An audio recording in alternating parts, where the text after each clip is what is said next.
Sur les îles Corona, l'aventure se poursuit et non sans difficulté.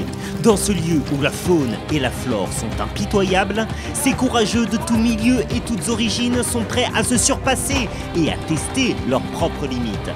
Et des aventuriers, il n'en manque pas. Du côté des jaunes, c'est la téméraire et redoutable Lydia. Et chez les rouges, c'est Jean-Christophe, une force de la nature, plus déterminée que jamais.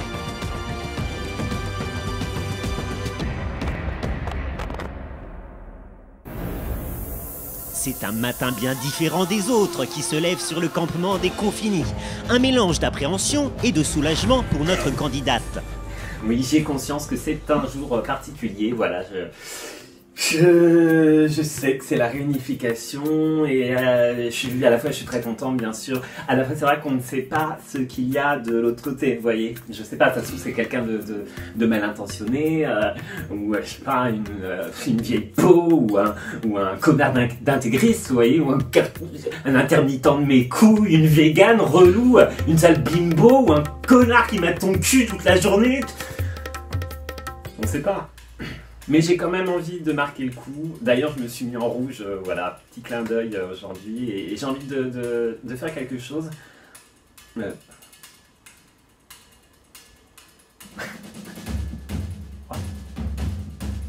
Cette réunification représente un tournant décisif, puisque les couleurs s'effacent pour laisser place au duo final. C'est donc sur le campement des Confinis que se poursuivra et s'achèvera l'aventure. Là, je me fais un petit café parce que je suis un peu stressé. Voilà.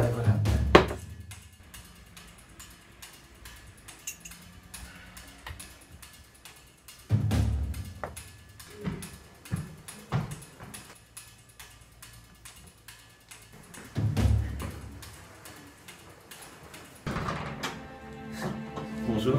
Baron, entre. Bonjour. Salut. Jean-Christophe. Enchanté Lydia. Mais on est con.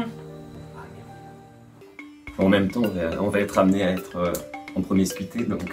Je pose mon sac, là. Oui, je t'en prie. Mets-toi à l'aise, vas-y, et puis je te propose de te faire une petite visite. Ok. Ben avec plaisir. Voilà.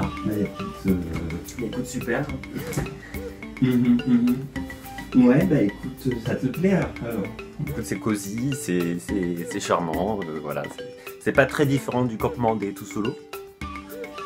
Voilà, bah écoute, là c'est une table. Là c'est un vieux mouchoir. Et ça très important, c'est un aspirateur. Tu seras amené à t'en servir. On continue ? Les deux jeunes gens font connaissance et Lydia prend les devants en proposant une activité pour le moins originale. Non mais vois plutôt ça comme un jeu, enfin tu vas voir, laisse-toi guider. Bon alors premièrement tu vas mélanger ces cartes, voilà, je te laisse les mélanger. Ok, là je les bats, dans le sens des aiguilles, mélange-les comme tu veux. Très bien, maintenant tu vas les disposer là comme ça, un petit peu en éventail. Voilà, plus ou moins. Alors là, tu vas bien te concentrer et tout simplement en choisir une première. Le jugement, super. Bon, là, c'est clairement une histoire de choix, tout simplement, comme tu vois. Dans pas longtemps, il va y avoir un choix qui va s'imposer, une dualité.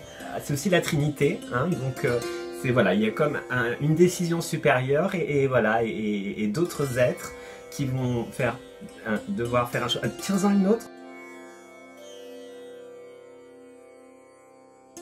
Ah, l'amoureux. Et bien là, totalement, ça va appuyer en fait cette première carte. On est encore une fois dans une histoire de choix. Ouais. Hein, t'es dans une période de transition, je pense.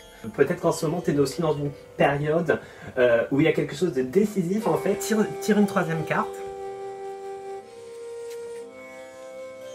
L'étoile, alors là c'est totalement l'émotion, c'est aussi la créativité et la présence d'une... Je vois une femme, voilà, plutôt brune. Retire une carte.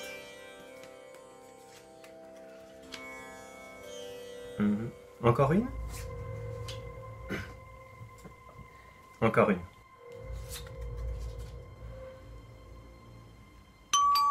Ah, J'y vais, j'y vais, j'y vais.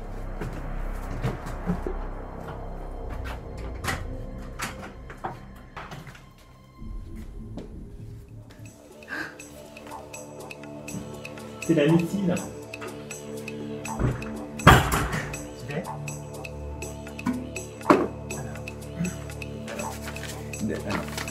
De balise en balise et des deux côtés, il faudra avancer et s'embaliser. Pour cette épreuve de confort, les règles sont redéfinies dans Koh-Lanta, puisqu'elle devra se disputer en binôme. Ils gagneront ou ils perdront, mais ensemble. Un truc avec des balises.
Eh ben écoute, mais attends, mais on est tourné en parler, attends, ça va, déjà, je t'arrête, je parle.